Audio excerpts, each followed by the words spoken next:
Assalamualaikum warahmatullahi wabarakatuh. Perkenalkan, nama saya Muhammad Khairul Anwar. Saya kelas FM 18C. Sini saya akan menjelaskan dividen, payout ratio, sales growth, asset growth, dan cash flow.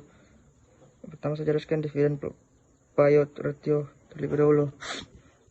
Pembagian laba perusahaan kepada para pemegang saham disebut pembagian dividen karena dividen yang diterima oleh pemegang saham jumlahnya tergantung pada jumlah lembar saham yang dimiliki. Indikator yang digunakan untuk menguji kebijakan dividen adalah rasio pembayaran dividen, yaitu dividen payout ratio. Hal tersebut berdasarkan kebijakan dividen dengan rasio konstan. DPR mencerminkan kebijakan dividen dari manajemen mengenai besarnya dividen yang harus dibagikan kepada pemegang saham, di mana rumusnya DPRS sama dengan DPS bagi EPS. Jika dividen payout ratio berkurang, dapat menggambarkan laba perusahaan yang makin berkurang. Akibatnya sinyal buruk akan muncul karena mengindikasikan bahwa perusahaan kekurangan dana. Kedua, sales growth. Pertumbuhan penjualan atau growth of sales adalah kenaikan jumlah penjualan dari tahun ke tahun atau waktu ke waktu. Perusahaan yang memiliki tingkat pertumbuhan penjualan yang tinggi akan membutuhkan lebih banyak investasi pada berbagai elemen aset, baik aset tetap maupun aset lancar.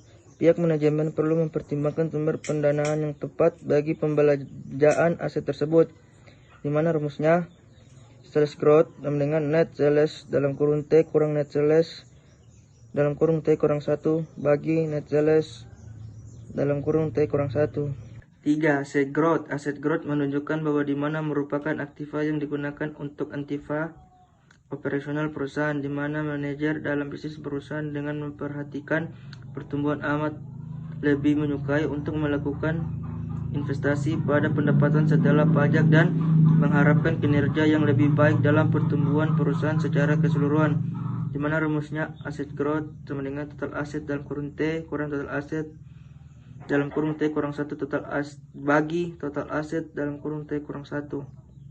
Keempat, cash flow.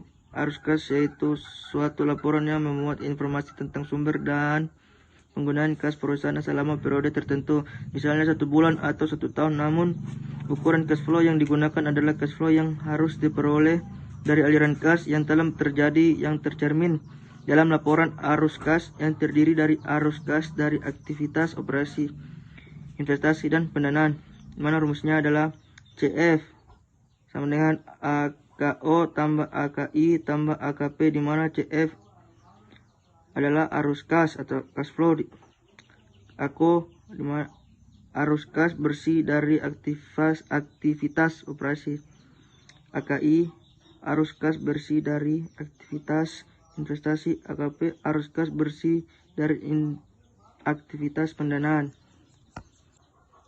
Saya akan menjelaskan manajemen risk. Manajemen risiko atau manajemen risk adalah segala proses kegiatan yang dilakukan semata untuk minimalkan bahkan mencegah terjadinya risiko perusahaan.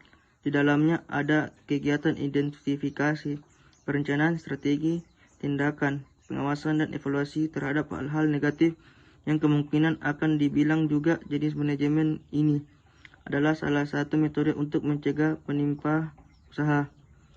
Bisa perusahaan mengalami masalah seperti kolaps, kerugian yang besar, gulung tikar, dijauhi klien, atau semacamnya.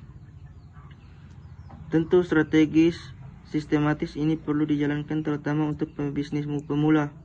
Jenis-jenis manajemen risiko. Yang pertama, manajemen risiko operasional.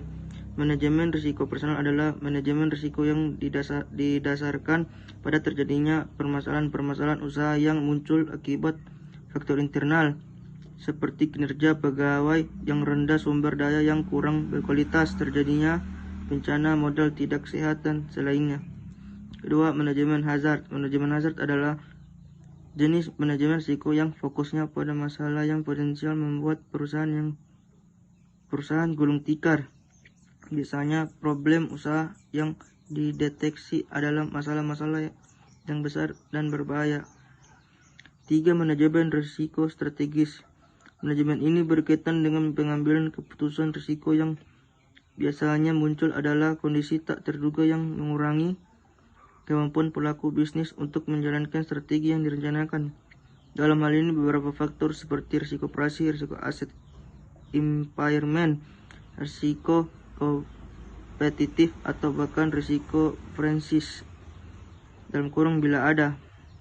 Dalam manajemen ini ada beberapa hal yang dapat Anda lakukan di manajemen risiko strategis ini. Anda bisa membuat beberapa daftar berikut ini. Pertama, daftar risiko. Kedua, penelitian risiko tersebut sesuai dengan kecenderungan dan juga dampaknya. Tiga, penilaian pada kondisi saat ini yang sedang terjadi. Bencana tindakan bila risiko terburuk benar-benar muncul. Yang keempat, manajemen risiko finansial. Manajemen risiko finansial adalah manajemen yang fokusnya pada keuangan perusahaan. Deteksinya diarahkan bagaimana sebisa mungkin agar perusahaan tidak kolaps hanya karena dana, modal, laba, dan selainnya. Tujuan manajemen risiko dalam bisnis: yang pertama, membantu pembuatan kerangka kinerja. Kedua, sebagai peringatan kewaspadaan. Ketiga, meningkatkan kinerja perusahaan. Keempat, sosialisasi manajemen risiko. Kelima, mendorong manajemen agar proaktif.